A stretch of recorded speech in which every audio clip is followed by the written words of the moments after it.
नमस्कार, आप देख रहे हैं डीडी न्यूज का विशेष सांकेतिक भाषा समाचार। आपके साथ मैं हूं पराक्रम सिंह शेखावत और मेरे साथ हैं हमारी सांकेतिक भाषा की सहयोगी दीपाली। समाचार की शुरुआत करेंगे सुर्खियों के साथ। राज्यसभा और लोकसभा की कार्यवाही अनिश्चितकाल के लिए स्थगित। 38.8% रही राज्यसभा की उत्पादकता, वहीं लोकसभा में हुआ 37 घंटे काम। संसदीय कार्य मंत्री किरेन रिजिजू ने संसद के अवरुद्ध करने के लिए विपक्ष को लिया आड़े हाथों। कहा, देश और सरकार के लिए फायदेमंद रहा सत्र।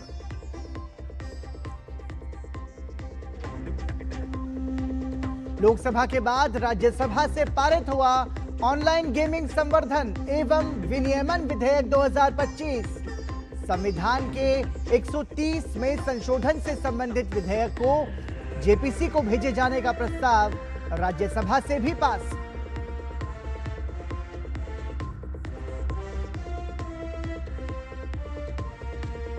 बहुप्रतीक्षित गगनयान मिशन का 80% परीक्षण पूरा। तैयारियों को लेकर इसरो ने दी जानकारी। केंद्रीय मंत्री जितेंद्र सिंह ने साल 2025 को अंतरिक्ष क्षेत्र के लिए बताया ऐतिहासिक। ग्रुप कैप्टन शुभांशु शुक्ला ने कहा, काम आएगा एक्सियोम 4 मिशन का अनुभव।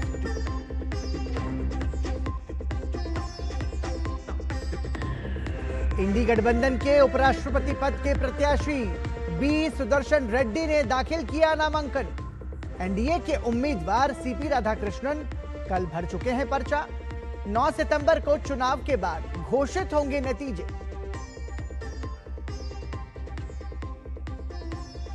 और विदेश मंत्री डॉक्टर एस जयशंकर ने और रूस के विदेश मंत्री सर्गेई लावरोव के बीच मॉस्को में हुई मुलाकात। भारत रूस के बीच द्विपक्षीय संबंधों, रक्षा, व्यापार और ऊर्जा सहयोग पर हुई चर्चा।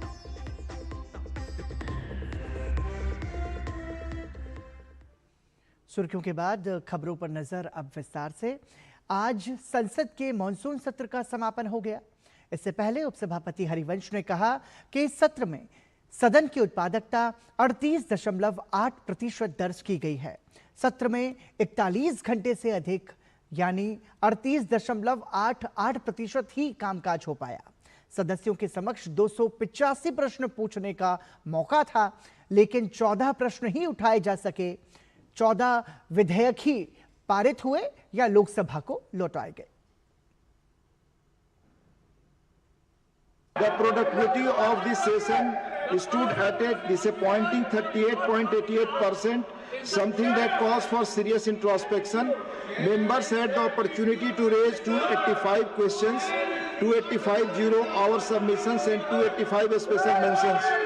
However, only 14 questions, 7 zero-hour submissions and 61 special mentions could actually be taken up. While these contributions are of value, they represent only a fraction of what this august house is capable of achieving when it functions to its full potential.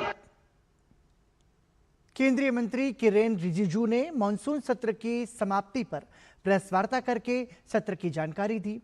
विपक्ष पर हमला करते हुए उन्होंने कहा कि विपक्ष ने अपने हंगामे के चलते संसद के मॉनसून सत्र में अवरोध उत्पन्न किया। विपक्ष ने विधेयकों पर हुई चर्चा में हिस्सा नहीं लिया और जनता के हितों को पूरा करने में व्यवधान डाला। डिसएग्री करना, सजेशन देना, क्रिटिसाइज करना बिल्कुल करना है, ये लोकतंत्र का एक तरीका होता है। लेकिन देश के खिलाफ बात करके, सुप्रीम कोर्ट का खिलाफ में बयान करके, इलेक्शन कमीशन को गाली दे करके, संवैधानिक संस्थाओं को गाली दे करके आप लोकतंत्र को मजबूत नहीं कर रहे हैं, बल्कि लोकतंत्र को आप कमजोर कर रहे हैं। ऑनलाइन गेमिंग संवर्धन एवं विनियमन विधेयक 2025 संसद से पारित हो गया। विधेयक पर चर्चा के दौरान केंद्रीय मंत्री अश्विनी वैष्णव ने कहा कि जनता के हितों के लिए ये बेहद जरूरी है। उन्होंने आगे कहा कि देश भर में बढ़ते ऑनलाइन गेमिंग के माध्यम से हो रही सामाजिक और आर्थिक समस्याओं को देखते हुए केंद्र सरकार ने इस विधेयक की तैयारी 3 साल पहले से की थी। जहां ई स्पोर्ट्स और ऑनलाइन सोशल गेम्स को बढ़ावा मिलेगा, वहीं रियल मनी गेमिंग पर पाबंदी लगाई जाएगी। ऑनलाइन गेमिंग की पूरी दुनिया के 2/3 सेगमेंट को इस बिल में प्रमोट किया जा रहा है, लेकिन एक ऐसा सेगमेंट है, तीसरा सेगमेंट ऑनलाइन मनी गेम्स, जिसके कारण समाज में और विशेषकर मध्यम वर्गीय युवाओं में बड़ी समस्या बनकर उभरा है। एडिक्शन हो जाता है, परिवार की बचत इसमें चली जाती है। करीब एक अनुमान है कि 45 करोड़ लोग इसकी चपेट में आ चुके हैं। तो सभापति महोदय, ये एक बहुत बड़ी समस्या बन चुकी है और इसका एक दूसरा बड़ा पहलू है मनी लॉन्ड्रिंग और टेरर सपोर्ट। टेरर एक्टिविटीज में भी मनी गेमिंग का एक बड़ा प्रभाव देखा गया है। माननीय अध्यक्ष जी, माननीय सभापति महोदय, इस समस्या को रोकने के प्रयास भी हुए, सेल्फ रेगुलेशन का भी प्रयास किया गया, परंतु ये समस्या बढ़ती गई। आज ये समस्या ड्रग्स की समस्या के समान बन चुकी है। माननीय उपसभापति महोदय, इसीलिए ये कठोर कदम उठाने का निर्णय लिया गया है। केंद्रीय मंत्री ने कहा कि ऑनलाइन गेमिंग के पीछे ताकतवर लोग हैं जो इस मामले को कोर्ट में भी चुनौती दे सकते हैं, लेकिन प्रधानमंत्री नरेंद्र मोदी हमेशा से युवाओं और समाज के मध्यम वर्ग के हितों को प्राथमिकता देते हैं। सभापति महोदय, ऑनलाइन मनी गेम्स के पीछे ताकतवर लोग हैं, कोर्ट में भी चैलेंज करेंगे, मीडिया और सोशल मीडिया के माध्यम से कैंपेन भी करेंगे, लेकिन जब हमारे युवाओं और मध्यम वर्ग के परिवारों को बचाने का विषय आता है तो मोदी जी के लिए प्राथमिकता केवल और केवल मध्यम वर्ग के परिवार और युवा है, नौजवान है। आपके माध्यम से माननीय उपसभापति महोदय, मैं सारे देश को, प्रबुद्ध वर्ग को, विपक्ष के इन मान्यवर सांसद जो आज वेल के अंदर कूदे हैं, उनको भी सबका आह्वान करता हूं, मीडिया को, कि समाज में तेजी से बढ़ रही इस कुरीति को समाप्त करने में मदद करें।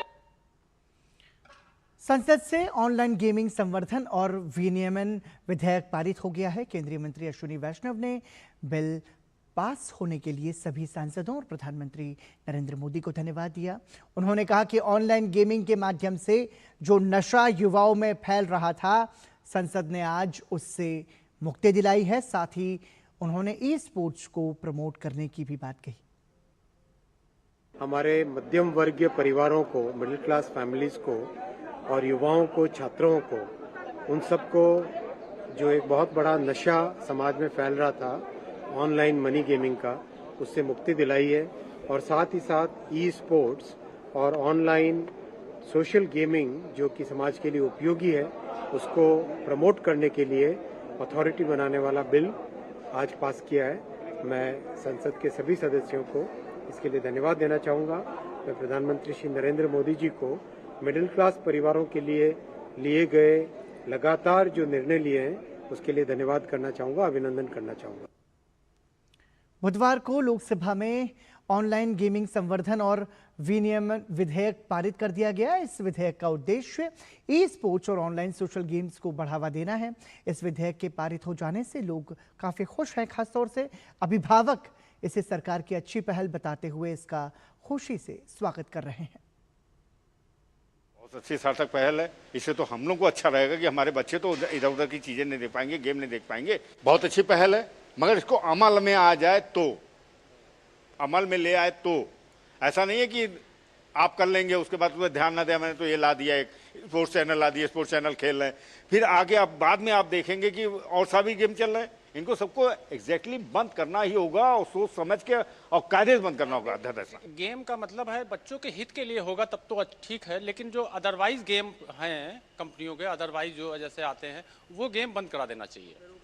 और उस पर रोक लग जाए और बाकी जो बच्चों के हित वाले गेम है, अच्छे गेम है, वही चालू रखने चाहिए। बहुत ही अच्छी बात है कि उसके लिए तो लाना चाहिए सरकार को, और जो ला रही है बहुत अच्छा। प्रधानमंत्री का ये धन्यवाद है कि नए नए जो स्कीमें ला रही हैं वो बहुत ज़रूरी है। केंद्रीय गृह मंत्री अमित शाह ने राज्यसभा में संविधान 130वां संशोधन विधेयक 2025, केंद्र शासित प्रदेश सरकार संशोधन विधेयक 2025 और जम्मू कश्मीर पुनर्गठन संशोधन विधेयक 2025 को संयुक्त संसदीय समिति को भेजने का प्रस्ताव पेश किया, जिसे सदन ने मंजूरी दे दी। संविधान 130वां संशोधन विधेयक गंभीर अपराधों 5 वर्ष या उससे अधिक कारावास में 30 दिन की हिरासत का सामना कर रहे प्रधानमंत्री या मुख्यमंत्रियों को पद से हटाने का प्रावधान करता है। इसका उद्देश्य संवैधानिक नैतिकता और सुशासन को सुनिश्चित करना है। वहीं जम्मू और कश्मीर पुनर्गठन संशोधन विधेयक 2025 में प्रावधान है कि गंभीर अपराधों में 30 दिनों की हिरासत झेलने वाले मंत्री को उपराज्यपाल मुख्यमंत्री की सलाह पर 31वें दिन पद से हटा देंगे, और यदि सलाह नहीं दी जाती है तो मंत्री स्वतः पदमुक्त हो जाएगा। लोकसभा की कार्यवाही को भी अनिश्चित काल के लिए स्थगित कर दिया गया। लोकसभा की कार्यवाही आज भी विपक्ष के हंगामे के चलते बाधित हुई और इसे पहले 12 बजे तक के लिए स्थगित किया गया, और बाद में जब सदन की कार्यवाही शुरू हुई तो विपक्ष का हंगामा जारी रहा और लोकसभा अध्यक्ष ओम बिरला ने लोकसभा की कार्यवाही को अनिश्चित काल के लिए स्थगित कर दिया। इस बीच लोकसभा अध्यक्ष ओम बिरला ने कहा कि इस सत्र में 14 सरकारी विधेयक पुनः स्थापित किए गए तथा कुल 12 विधेयक पारित किए गए। इसके अलावा ऑपरेशन सिंदूर पर विशेष चर्चा हुई। साथ ही भारत के अंतरिक्ष कार्यक्रम की उपलब्धियों पर भी लोकसभा में विशेष चर्चा की गई। यह सत्र 31 जुलाई 2025 को आरंभ हुआ था। इस सत्र में 14 सरकारी विधेयक पुनः स्थापित किए गए तथा कुल 12 विधेयक पारित किए गए। दिनांक 28 और 29 जुलाई को ऑपरेशन सिंदूर पर विशेष चर्चा हुई, जिसका समापन माननीय प्रधानमंत्री जी के उत्तर के साथ हुआ। दिनांक 18 अगस्त 2025 को भारत के अंतरिक्ष कार्यक्रम की उपलब्धियों पर विशेष चर्चा प्रारंभ की गई। लोकसभा अध्यक्ष ने सदन की कार्यवाही के दौरान विपक्ष द्वारा लगातार हंगामे पर तीखा प्रहार करते हुए कहा कि लगातार गतिरोध और नियोजित व्यवधान के कारण हम मुश्किल से 37 घंटे ही इस सत्र में काम कर पाए। जनप्रतिनिधि के रूप में हमारे आचरण और कार्यप्रणाली को पूरा देश देखता है। उन्होंने कहा, लोकसभा अथवा संसद परिसर में नारेबाजी करना, तख्तियां दिखाना और नियोजित गतिरोध संसदीय मर्यादा को आहत करता है। इस सत्र में कार्यसूची में 419 तारांकित प्रश्न शामिल किए गए थे, किंतु लगातार नियोजित व्यवधान के कारण केवल 55 प्रश्न ही मौखिक उत्तर दिए जा सके। हम सभी ने सत्र के प्रारंभ में तय किया था कि हम इस सत्र में 120 घंटे चर्चा करेंगे। बिजनेस एडवाइजरी कमेटी में भी इस पर सहमति बनी थी, लेकिन लगातार गतिरोध और नियोजित व्यवधान के कारण हम केवल 37 घंटे ही चर्चा कर पाए। भाजपा सांसद मनोज तिवारी ने विपक्षी दलों को आड़े हाथों लेते हुए कहा कि उनका मकसद केवल संसद की कार्यवाही को बाधित करना है और देश के विकास को अवरुद्ध करना है। लोकसभा अध्यक्ष के मुंह से ये निकलना कि लोगों ने नियोजित रूप से संसद को नहीं चलने दिया, ऐसा काम किया, इससे बाज आए, तो इनका उद्देश्य था कि ये संसद कार्य न कर पाए, देश की गति को रोकने की कोशिश है। और इसी के साथ यहां रुक रहे हैं एक ब्रेक के लिए, बने रहिए हमारे साथ।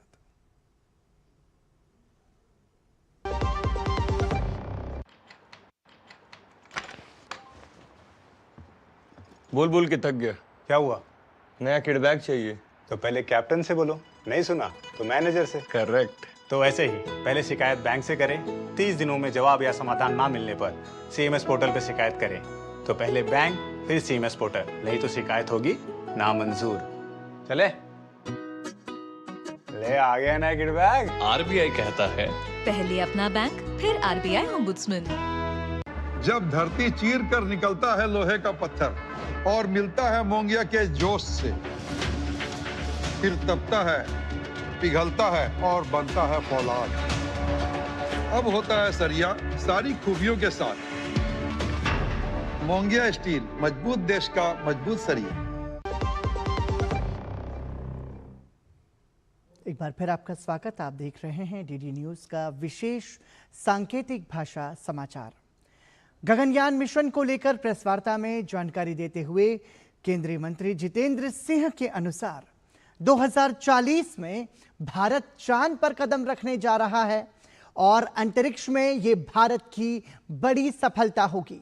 इसके साथ ही उन्होंने कहा कि अंतरिक्ष क्षेत्र में प्रगति के नजरिए से वर्ष 2025 मील का पत्थर रहा है। I think 2025 has been a landmark year for us. We ended 24 with SpaceX. We began 25 with another mission, and now we have this. So this quantum leap has happened only in the last 3-4 years. We, the government of India, and therefore also the nation, has laid down before it the award target of 2047 when India celebrates the 100 years of independence, and we achieve that coveted goal of being acknowledged as Viksit Bharat.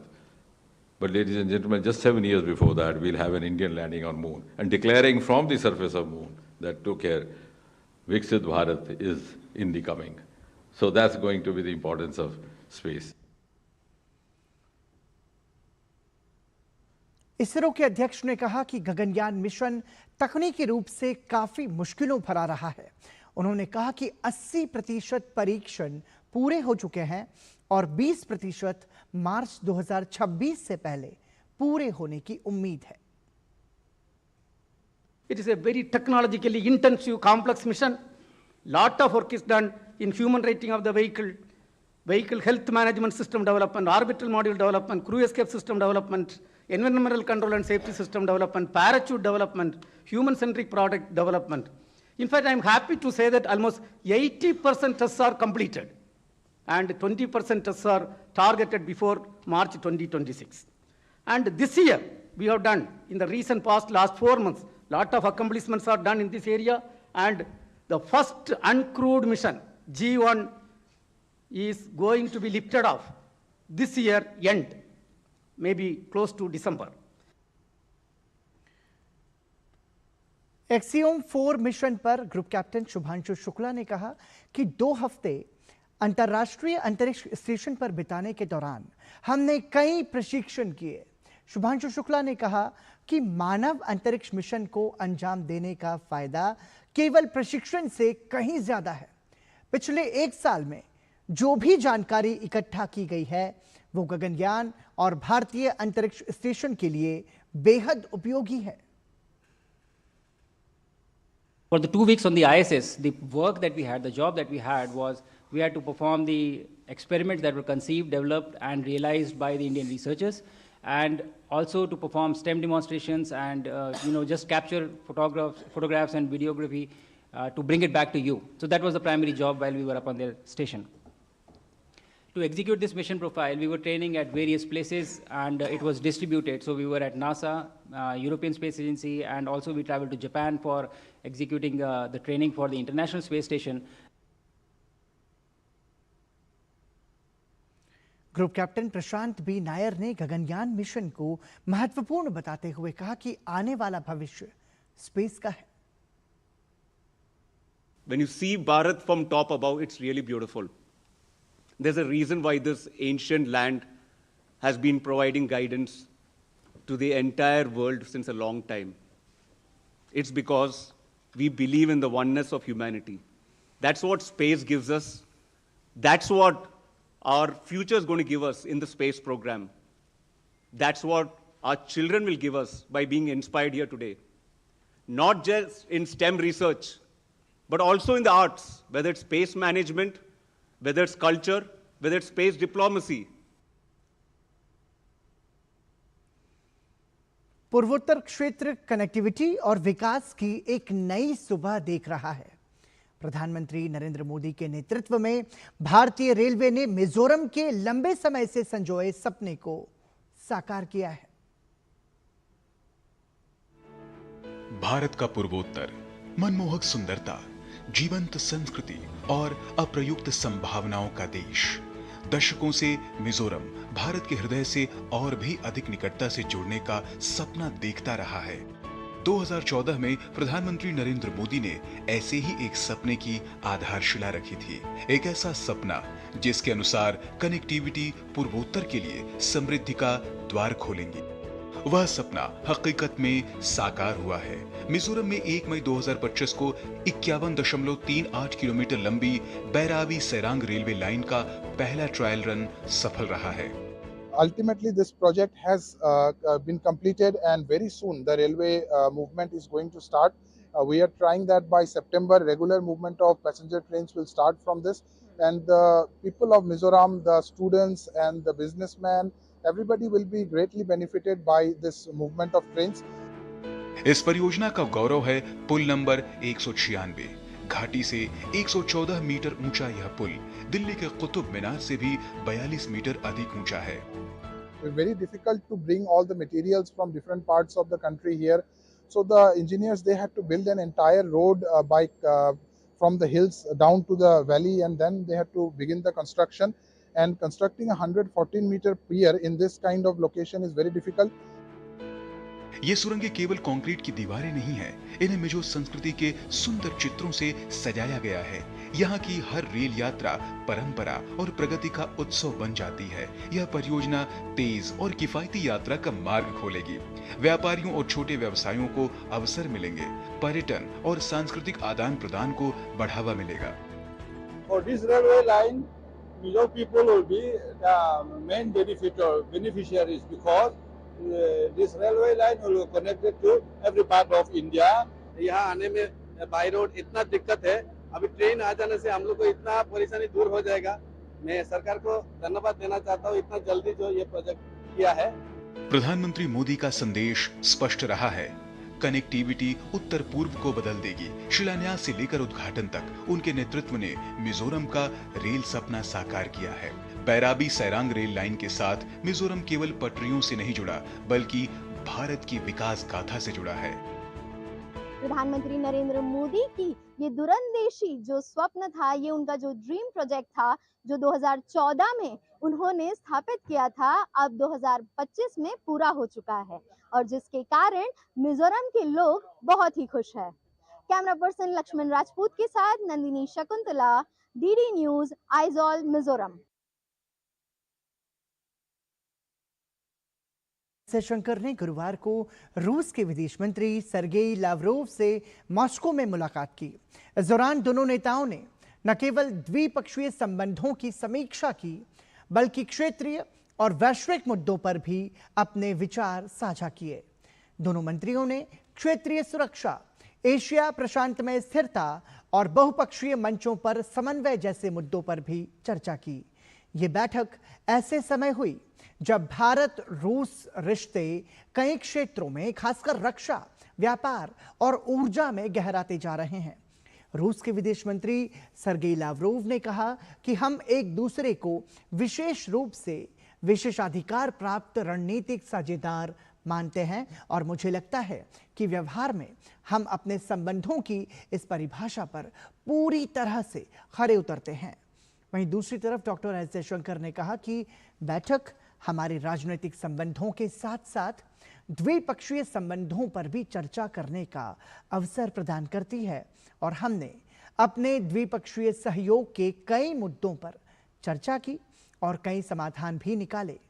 विदेश मंत्री ने साथ ही कहा कि हमारी बैठक का वैश्विक संदर्भ बदलती भू राजनीतिक स्थिति और बदलते आर्थिक व्यापार परिदृश्य द्वारा प्रदान किया गया है और हमारा साझा लक्ष्य अपने मूल्यों को संरक्षित करना है। Today's meeting gives us an occasion to discuss our political relationship as well, but also to review our bilateral ties. So I look forward to an exchange of views on politics, on trade, on economic investment, defense, science and technology, and of course people-to-people exchanges. Jammu और कश्मीर की डल झील पर आज से पहला खेलो India water sports festival शुरू हो रहा है। भव्य उद्घाटन समारोह आज शाम 6 बजे होगा। इसमें केंद्रीय राज्य मंत्री रक्षा खड़से भी शामिल होंगी। 3 दिवसीय इस आयोजन में 36 राज्यों और केंद्र शासित प्रदेशों के 400 से ज्यादा एथलीट नौकायान, कयाकिंग और कैनोइंग में 24 स्वर्ण पदकों के लिए अपनी चुनौती पेश करेंगे। इस दौरान water skiing, dragon boat race और शिकारा बोट स्प्रिंट जैसी स्पर्धाओं का रोमांच भी देखने को मिलेगा। मध्य प्रदेश से सबसे ज्यादा 44 एथलीट इस टूर्नामेंट में हिस्सा ले रहे हैं। और इसी के साथ ही डीडी न्यूज के विशेष सांकेतिक भाषा समाचार में अभी के लिए इतना ही। मुझे और हमारी सांकेतिक भाषा की सहयोगी दीपाली को दीजिए अनुमति। नमस्कार।